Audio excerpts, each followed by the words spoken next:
भगवान के पास विधाता है, उनका प्रभु ये तो गलत हो गया, इनके भाग्य में हमने लिखा था 6 श्री, ऐश्वर्य का नाश, जीवन में नहीं ऐश्वर्य, 6 श्री। भगवान ने उसका उल्टा कर दिया यक्ष श्री। जैसे कुबेर का अथाह धन का खजाना, त्रिभुवन का खजाना। सुदामा जी को दरिद्रता का योग था, ऐसी दरिद्रता कई कई दिन तक भिक्षा नहीं मिलती थी। ये जितने भी चरित्र हमारे लिए उदाहरण है। मांगने जाते थे तो मांगने से भी नहीं मिलता था कई कई दिन। एक दिन उनकी पत्नी ने कहा कि हमारा आपका तो चरणामृत से भी गुजारा 2 दिन 3 दिन हो 4 दिन हो, छोटे छोटे बच्चे तो मर जाएंगे ऐसे, कुछ तो उनका श्री कृष्ण के सिवा हमारा कोई नहीं, अब हम क्या कर सकते हैं। प्रारब्ध जब बिगड़ता है ना, वो कोई सफलता नहीं होने देता। तो एक दिन श्री रुक्मिणी जी प्रसाद ठाकुर जी को भोग पा रही थी, वो वैसे रोक दिया, उदास हो गए। तो उनका प्रभु ऐसी स्थिति हमने जब जब आपकी देखी, तो किसी भक्त को जब कष्ट होता है तब आपको ऐसे देखा है। कौन सा भक्त है और क्या कष्ट है? तो एक सुदामा नाम के हमारे मित्र हैं, कई दिन से भोजन भी उनको, प्रभु आपके मित्र और मैं आपकी दासी, माँ लक्ष्मी का अवतार रुक्मिणी, आप हुक्म कीजिए, लोक की संपत्ति वहां। बोले उसको चाह नहीं है, हमारे मित्र को चाह नहीं है, और चाह ना होने पर हम विवश हैं। अगर वो चाह कर ले तो सारी व्यवस्था हो जाती। बोले पैदा करो जाके चाह। बोले उनके हृदय तो नहीं पैदा कर सकते, हम भी, क्योंकि जिस हृदय में भगवान का आश्रय निरंतर चिंतन है वहां माया की चाह नहीं होती। बोले उनकी पत्नी के हृदय में, बोले प्रयास करते हैं जाके। भगवान संत वेश में गए, भिक्षाम दे निकली। अतिथि का सत्कार करना गृहस्थ का धर्म होता है। हाथ जोड़ा और कहा हम असमर्थ हैं, आपको भिक्षा नहीं दे सकते। क्यों?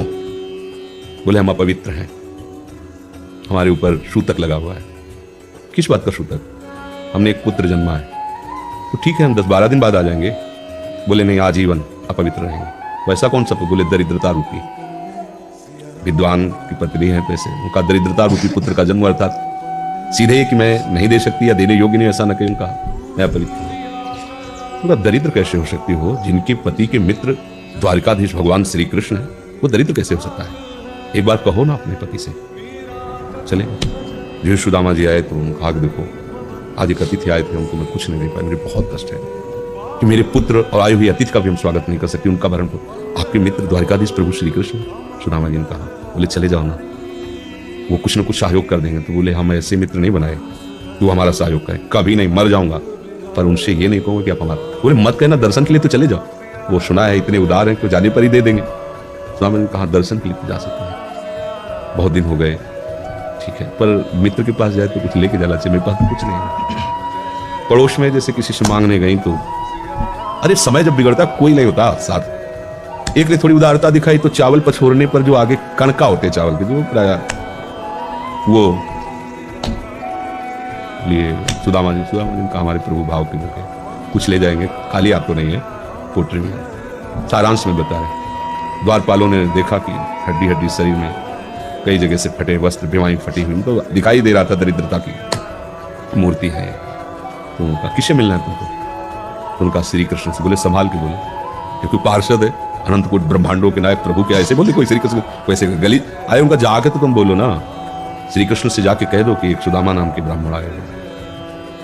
पार्षद है वो, तो बड़ा अजीब आदमी है, आपका नाम बिना किसी सभ्यता के ले रहा है। वो कह रहा श्री कृष्ण से कह, सुदामा कूद पड़े, भगवान दौड़े।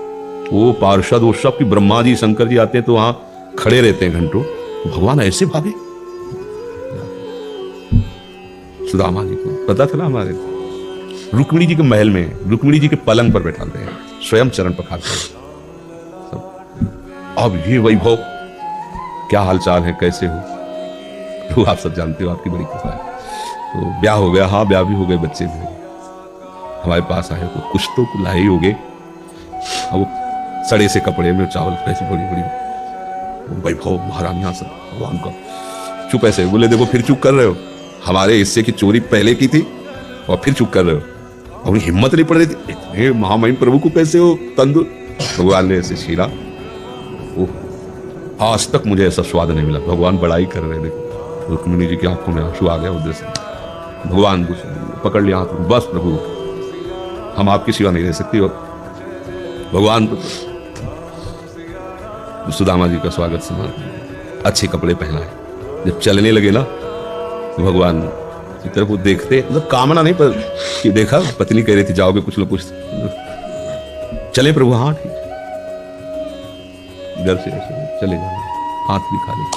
प्रभु ने कहा देखो ये कपड़े जो है ना महंगे हैं, रास्ते में तुम्हें चोर बदमाश तुम अपनी पोशाक पहने उनको उतार दो। बोले बड़ी कृपा, कपड़े भी उतार दिए और रास्ते में सोचे देखो निगेटिवली सोच रहे, मेरे श्री कृष्ण मुझे कितना प्यार करते हैं, उन्होंने इसीलिए नहीं दिया कि दरिद्र कहीं संपत्ति पाकर मतवाला होकर मुझे भूल न जाए, मुझे कितना प्यार करते हैं। प्रभु के प्यार में मगन होकर सुदामा पूरी खड़ी जैसे द्वारिका, उनको भ्रम हुआ कि मुझे लगता है चलते चलते मैं पुनः द्वारिका आ गया। वहां पूछ रहे हैं कि ये भगवान के पास विधाता है, उनका प्रभु ये तो गलत हो गया, इनके भाग्य में हमने लिखा था क्षय श्री,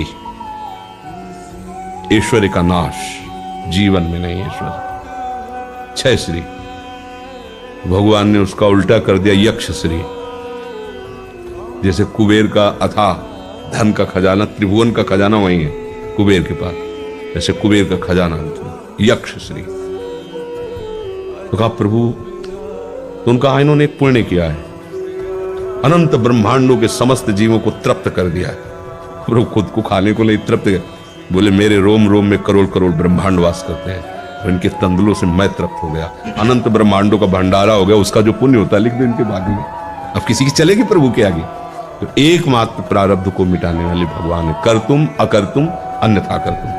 आप भगवान की शरण होकर उनका नाम जप कीजिए और उनसे प्रार्थना कीजिए कि आपको उचित लगे तो समस्या का समाधान कर दीजिए, नहीं तो मुझे समस्या से लड़ने का बल और विवेक दीजिए।